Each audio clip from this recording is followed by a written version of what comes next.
उससे ज़्यादा प्यारा इस दुनिया में कोई है ही नहीं। अब धीरे धीरे हम दोनों को एक दूसरे की आदत लग गई थी।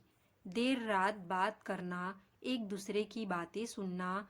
मुझे जब भी वह चीज़ महसूस होती, मैं दौड़कर उसी के पास पहुंच जाती।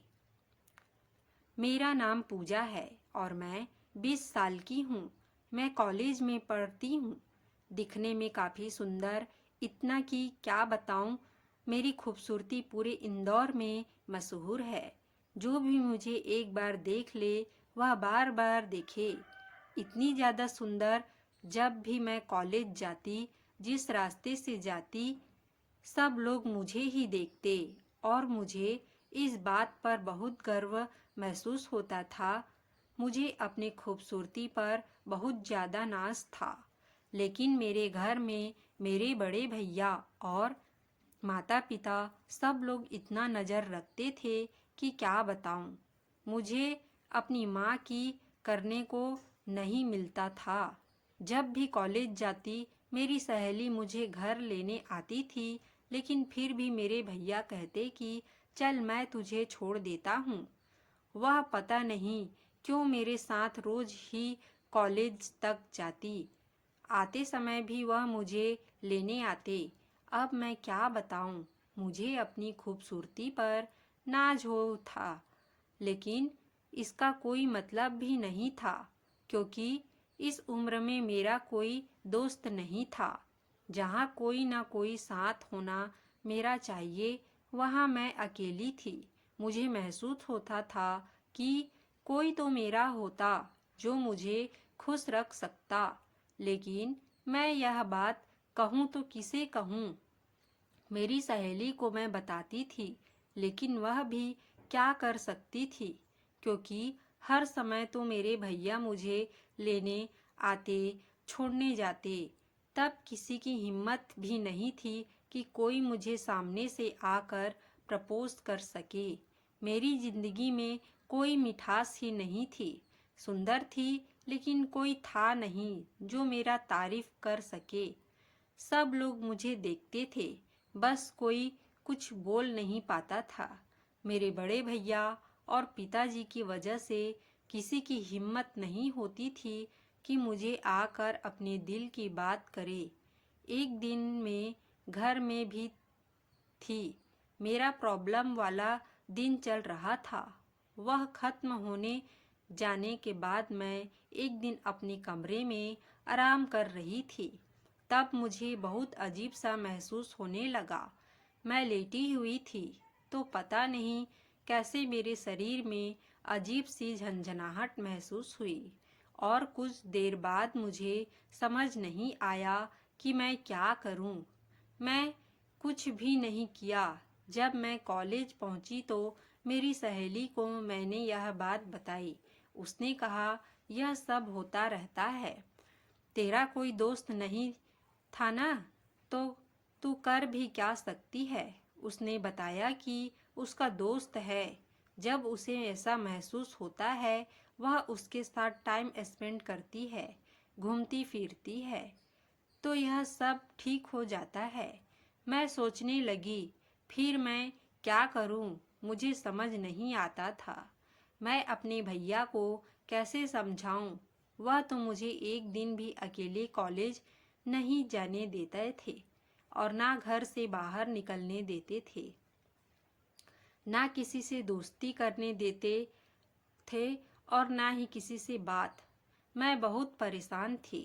हमारा घर रहने के लिए तो बहुत बड़ा था, लेकिन मेरे भाइयों का दिल बहुत छोटा था, ऐसा मुझे लगता था, क्योंकि वह लोग मुझे अपने माँ का करने नहीं देते थे। कहीं घूमने फिरने या फिर कुछ भी करने नहीं देते थे। एक दिन मेरे चाचा जी, जो पास के गांव में रहते थे, उनका देहांत हो गया। तब घर के सब लोग वहां चले गए। भैया ने यह कहकर भाभी को घर में छोड़ा कि मुझ पर ध्यान रखे। अब तो मुझे समझ आ गया था मुझे क्या करना है। मैंने सोचा, जो उसे दिन मुझे महसूस हुआ था, आज मैं उसे अंजाम देकर रहूंगी। मैं यह ठान लिया था। भैया को गए 2 दिन हो गए थे और इधर मेरा कॉलेज जाना बंद करवा रखा था। उन्होंने यह कह दिया था जब तक वह गांव से नहीं आते तब तक मैं कॉलेज नहीं जा सकती। यार मैं अब क्या बताऊं, अब मैं करूं तो क्या। तभी मेरे जिंदगी में कुछ ऐसा हुआ जिसे सब कुछ बदल दिया।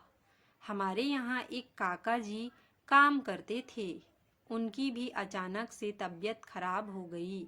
उन्होंने अपने बेटे को उनके जगह काम पर भेजा हुआ था, जो लगभग मेरे ही उम्र का था। उससे मैं बातचीत करना शुरू किया। वह बहुत ही शर्माता था। मैंने उससे दोस्ती शुरू की। अभी भैया और पूरे घर वालों को आने में 4-5 दिन थे। इतना तो काफ़ी था। हम दोनों में बातचीत शुरू हुई और भाभी जब मुझे कुछ कहती तो मैं उन्हें कह देती कि मैं अपना काम कर रही हूँ। अब वह रात को सो जाती तो मैं उठकर उसके पास चली जाती और हम दोनों खूब बातें करते। धीरे धीरे ऐसा होने लगा कि हम दोनों खूब बातें करने लगे। पूरी दिन पूरी रात और रात भी हम पढ़ने लगा था। इतना बातें करते हम दोनों में दोस्ती हो गई थी। मैंने उससे उन सारी चीज़ों के बारे में बताया जो मैंने महसूस किया था। उसने कहा कोई बात नहीं, यह सब तो होते रहता है। अब नहीं होगा तो कब होगा। मैंने कहा क्या तुम मेरी मदद कर सकते हो। उसने कहा बिल्कुल, मैं तुम्हारी मदद कर सकता हूँ, लेकिन तुम मेरी शिकायत मेरे पिताजी या फिर तुम्हारे भैया से मत करना। मैंने कहा पागल हो क्या, मैं क्यों तुम्हारी शिकायत करूंगी। फिर तब हमने पहली बार उसे पाल को महसूस किया। कुछ घंटे के बाद जैसे पूरी दुनिया प्यारी लगने लगी। सब कुछ अच्छा लगने लगा। सब कुछ सुंदर और खूबसूरत लगने लगा। इससे पहले तो ऐसा लगता था जैसे जीवन में कुछ भी नहीं है।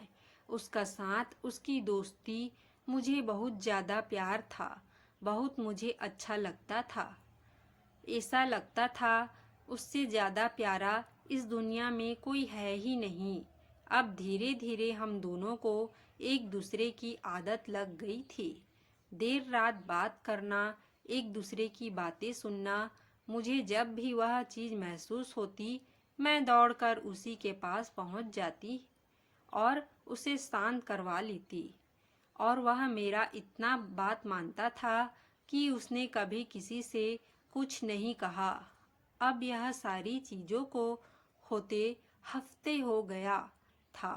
मेरे फैमिली वाले भी आने वाले थे।